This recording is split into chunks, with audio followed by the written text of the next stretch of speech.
At some point in just about everyone's life, they play Mario Kart. If you haven't, you're missing out. If you've only played Mario Kart Tour, you haven't played Mario Kart, and I refer you to my previous response. There are four main pillars to gaming: shooters, games to terrorize your family with, free to play, and then, sitting alone as its own pillar, is Mario Kart. There are frequent arguments about which is the best track in each game, and that is what we're here to solve for you. As the leading spokesperson for all things Mario Kart, let's figure out what is the best Mario Kart track in Mario Kart 8 Deluxe.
So how are we going to determine the best track in Mario Kart? Simple, with a little something I like to call the track rating system, or the TRS. The TRS is the definitive way to rank tracks because it takes into account only the stuff that matters. And the stuff that matters is the stuff I say matters, don't question it, I'm the expert. That said, I do want to make it fair for all tracks. A track like Baby Park, that is just a tiny oval, isn't going to do so well in the track design category, but will do much better in a lap count category, as it's the only track so far that has 7 laps in Mario Kart. So, with that in mind, here are the categories that are plugged into the TRS.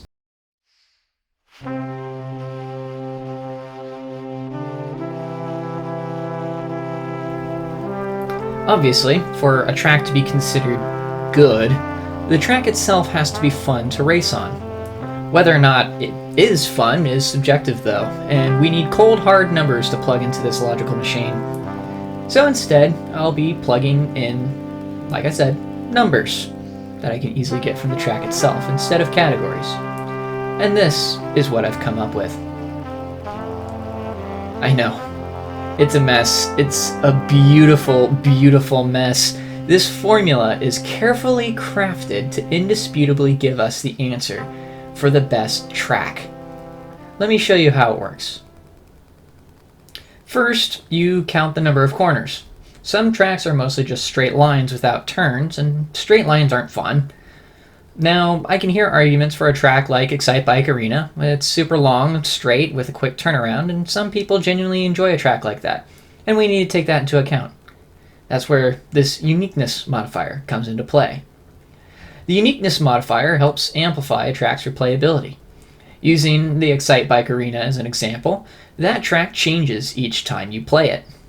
The location of the jumps and boosts shift on the straight stretches each time that you play, and makes the track feel different enough just about every single time. So of course, we have to take this into account. Tracks that are just changing their look would receive a very small modifier of 1.25. Tracks with moving obstacles receive a modifier of 1.5. Tracks that physically change the track itself each time they are played receive a 1.75. Any combination of two of these would make the modifier 2, and all of them would make it 3. Part of the fun of Mario Kart, though, is the items. And the larger a track is, the less likely items will play a factor. And that's why the TRS uses a track size modifier. The smaller the track, the greater the modifier. Tracks considered large won't get any special modifier. Medium-sized tracks will get a modifier of 2, and small tracks will get a modifier of 3. This will be determined completely arbitrarily by the average lap times of the world records in 150 and 200cc for the track. Why? Well, they're easily attainable, and because it'll make someone in the comments mad. Don't at me. Then we have the shortcut count. This adds how many intended varying paths there are in a track. Does the track split off from itself? That counts. Is there a small ramp that actually cuts a portion of the track? That counts. Are there areas in the grass where there's a hole in the wall that you can zip through to cut a corner? That counts. Gap jump that can only be made with a mushroom with no intended safety net if you miss? Doesn't count unless there's a ramp in front of it. Player-made shortcuts won't count here, as there are probably way too many to count, and each small deviation from the track could count somehow. Because of that, we simply plug in the number of shortcuts we have into this place here for the shortcut count, and add 1 to make sure that this number never is 0, because there are tracks with no shortcuts. Next, we have the lap variety modifier. If a track changes from lap to lap, then we multiply the entire top section of this formula by the number of lap changes, meaning the number of laps that are different from one another.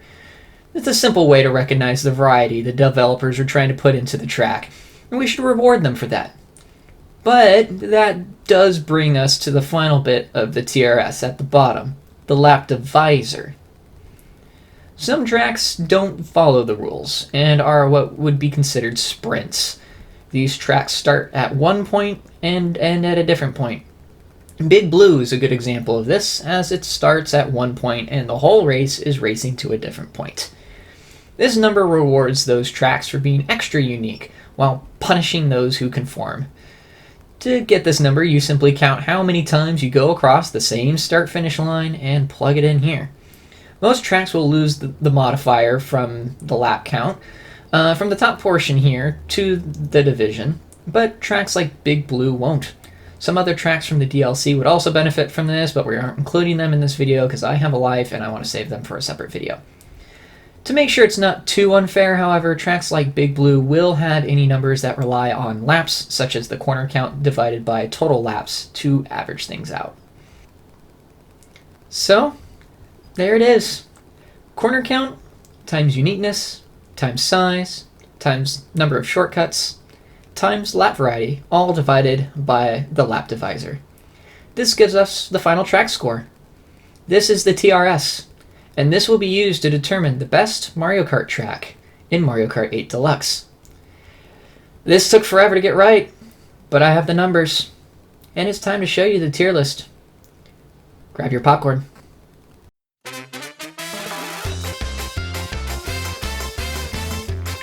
Starting at the bottom of the barrel are the oval tracks, Excite Bike Arena and Baby Park. Corner count is important, and having only 2 doesn't help with the multipliers. Baby Park gets a slight boost over Excite Bike simply because of its lap count. In fact, I had to adjust a couple of the numbers to reflect the fact that there are more laps than normal, and it still didn't boost it above any of the non-oval tracks. Mario Kart isn't made for ovals. Straight line racing doesn't work, and only a few of the items can really do any damage during a race on an oval. Excite Bike is just jumping off ramps over and over, and Baby Park is basically a battle arena. Excite Bike does change where the ramps are each time to keep things interesting, but you're still going in a straight line and tricking the whole time you race. It's garbage. If you want oval tracks, go play a NASCAR game or something. However, each tier has a surprise guest appearance, and the guest of this round is an old favorite. Let's say hi, shall we? Rainbow Road for the Nintendo 64. It's high on the nostalgia list for a lot of people, but the TRS doesn't think so. Why is it so low? Well, I actually had to go back and check my math several times to find the reason. It has 10 corners, which is solid for a track and technically above average. All the other numbers seem around average, but then it hit me. This version of Rainbow Road only uses the entire track once, as the full track is broken into 3 sections. When this happens, I have to do my math differently for a track. I have to count the full amount of corners and shortcuts on a track and then divide that by the number of sections to get the average per lap or per section. This cuts the number of turns to 3.33 per section, or 3 1/3 for Rainbow Road, and turns the shortcut modifier to 0.33. Why so low? Well, there aren't any shortcuts on this version of Rainbow Road. In order to keep the math the same, I have to add 1 to prevent the formula from multiplying by 0, and then I have to divide that by 3 to average it per section. Hate the math if you want, but it's consistent. They adjusted the track to have 3 regular laps. It shoots up to a C tier. But as is, it is the only non-oval track in the F tier. But enough of the bottom feeding. Let's move on to some cleaner waters.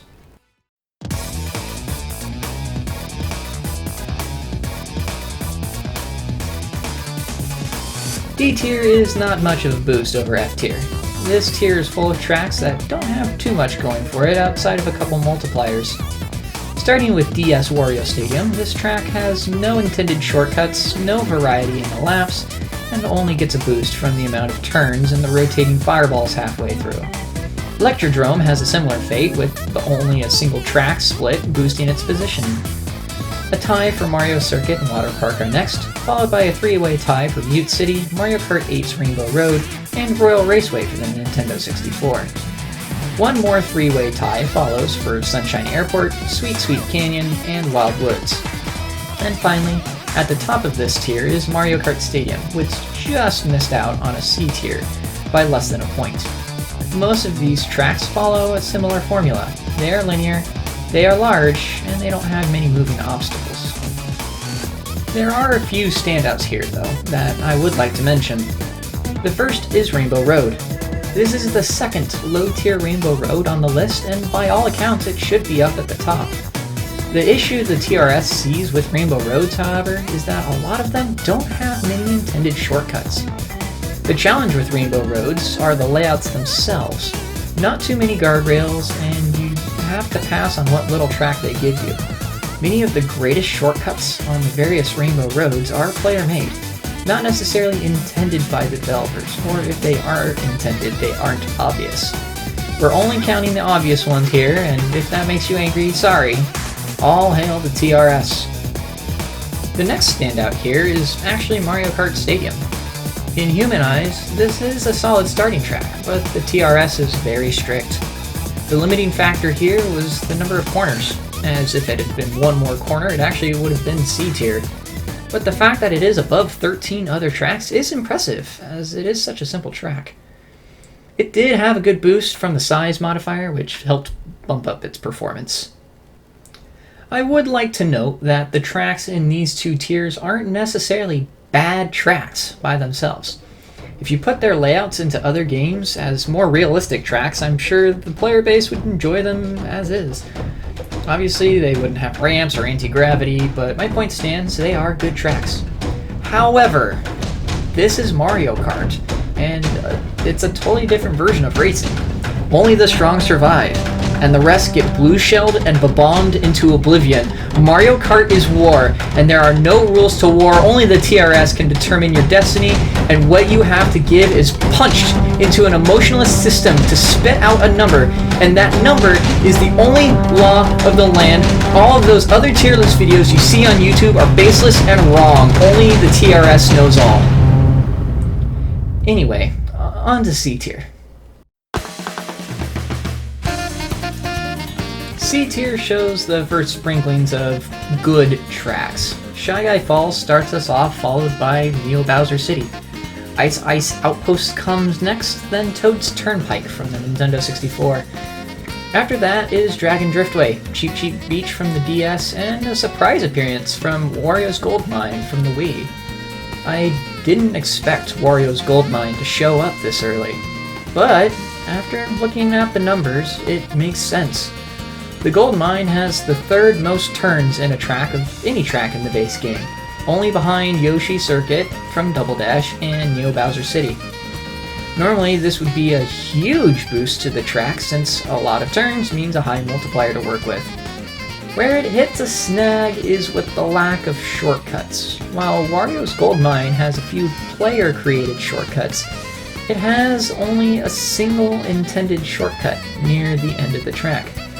The TRS saw this as unacceptable and put the Gold Mine in its place. Rounding out the top 4 of C tier are the Animal Crossing track, then Sherbert Land from Double Dash, then Dolphin Shoals, and finally Bowser's Castle from Mario Kart 8. Dolphin Shoals and Bowser's Castle represent the middle 2 tracks as well, according to the TRS. I'm sure if the TRS took into account the killer soundtrack of Shoals, then it would be a lot higher, but it does not. The TRS doesn't care about the background music, only the track itself. Because of this, Dolphin Shoals takes a nosedive, and without many turns it would actually be lower. The saving grace for this track is the amount of intended shortcuts. This makes the middle section of the track pure chaos, and the TRS loves chaos. Chaos is Mario Kart, and Mario Kart is chaos. You cannot have one without the other. After that brief stop in C tier, we move on to B tier, where we enter the upper echelons of Mario Kart tracks. These are the tracks that the TRS deems worthy of playing. Whether or not you agree with it, these next few tiers are what peak track layout looks like for Mario Kart. I know I don't agree with some of these, but what do I know? Nothing. I know nothing, only the TRS knows. Praise be to the TRS. Starting at the bottom of the tier is Twisted Mansion, who squeaked into this tier by the skin of its teeth. Music Park from the 3DS is next, followed by Ribbon Road from Game Boy Advance. All 3 of these are solid picks for tracks with a good mix of obstacles, corners, and shortcuts. Following these picks is another good one, Cloud Top Cruise. And another decent pick, Hyrule Circuit. So far, so good.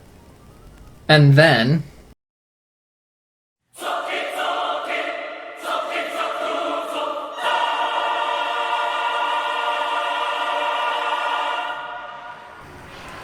Donut Plains 3 for the SNES.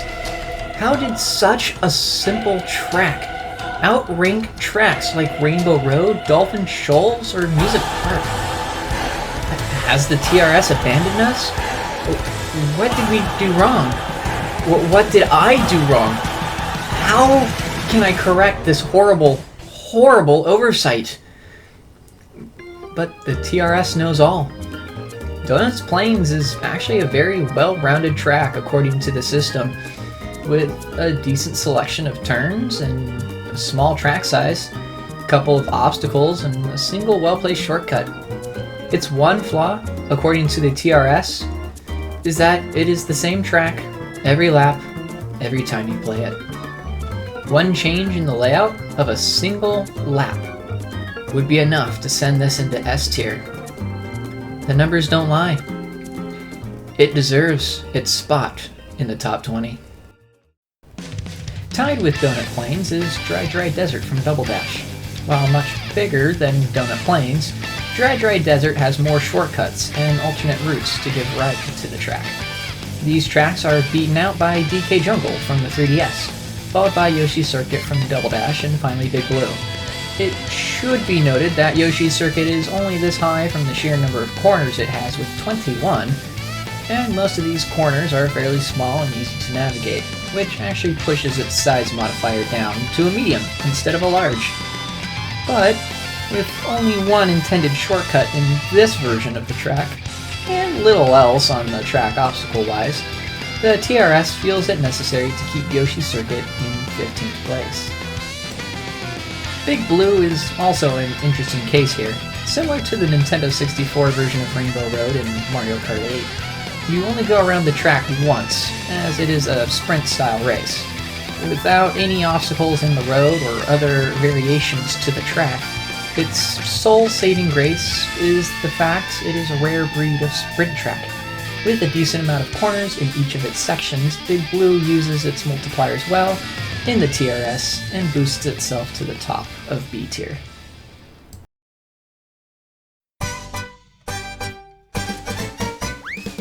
The start of A tier is a bit of a confusing one, with a three-way tie for 11th place. These tracks are all fairly different from one another, but they each have similar numbers, and the TRS likes that.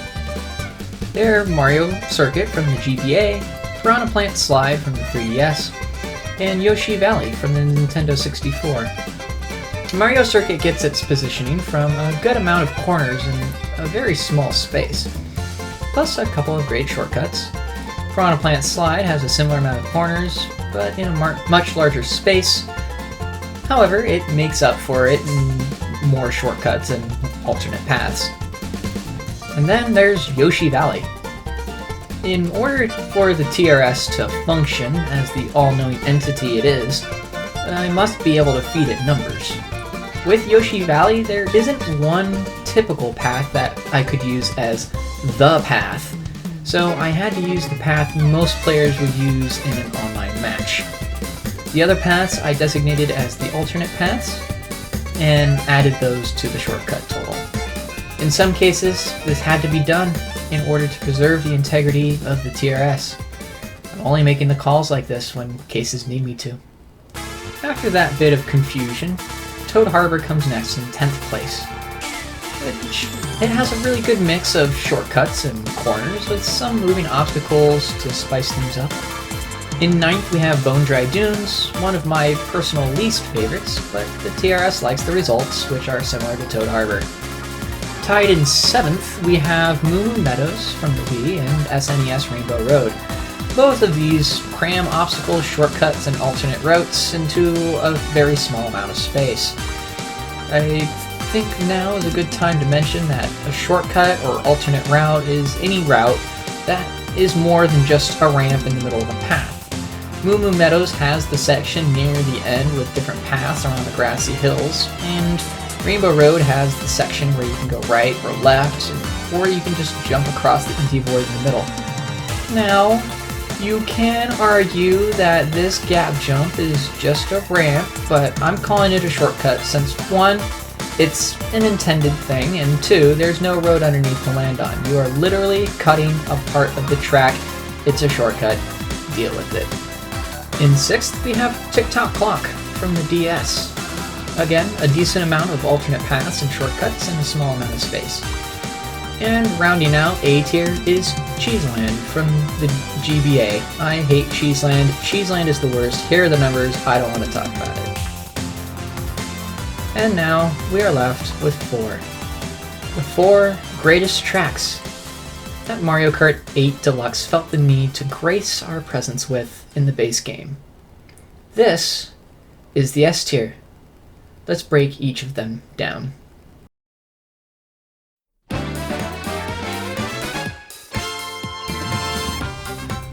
In 4th place, just off the podium, is Super Bell's Subway. This track barely made it into the S tier, beating out Cheeseland by a single point. It's a very solid track and has an average amount of corners, built in with plenty of the moving obstacles from the trains, and it's a smaller than normal track size, with a decent amount of alternate paths to mix things up and to avoid the trains. Honestly, after all the chaos from the previous tiers, it seems like the TRS did a solid pick here. In third place is Thwomp Ruins, only making it there thanks to one additional corner than Super Bell. The track layout feels great, and the rolling gear rocks and the thwomps make for a great overall track. Newcomers to the franchise can appreciate the alternate paths that can be taken to avoid the obstacles, and veterans can weave around those obstacles to save a bit of time. The silver medal goes to Grumble Volcano from the Wii. So many years later, this track still holds up, and the TRS agrees. The layout even slightly changes on the third lap to remove some of the size of the track, just enough that the TRS had to recognize the third lap as a unique lap. Even without that third lap boost, this track would still land well within the top 10 point-wise, with plenty of corners, obstacles, and shortcuts to keep people on their toes. And finally, it's what we've been waiting for. The TRS has blessed us with the best track in Mario Kart 8 Deluxe. Mount Wario. By all accounts, this is a simple sprint track. It doesn't have any moving obstacles to boost its TRS numbers with, but it has a solid amount of corners and plenty of alternate routes and shortcuts. And because this is a sprint track, it gets the boost in the lap variety and lap divisor scores. The TRS has spoken. These are the definitive rankings for all the tracks in Mario Kart 8 Deluxe. More is on the way too, as the TRS is hungry for the DLC waves that are coming out and the previous Mario Kart titles. I'll feed the TRS the DLC tracks after all the waves come out, so I can do them all at once. But the other games will be fed over the course of the next few months. For now, the TRS must rest. How does the TRS ranking compare to yours? Where was it the same, and where must you go back in and repent of your sins? Just remember, the TRS knows all. The TRS sees all. All hail the TRS.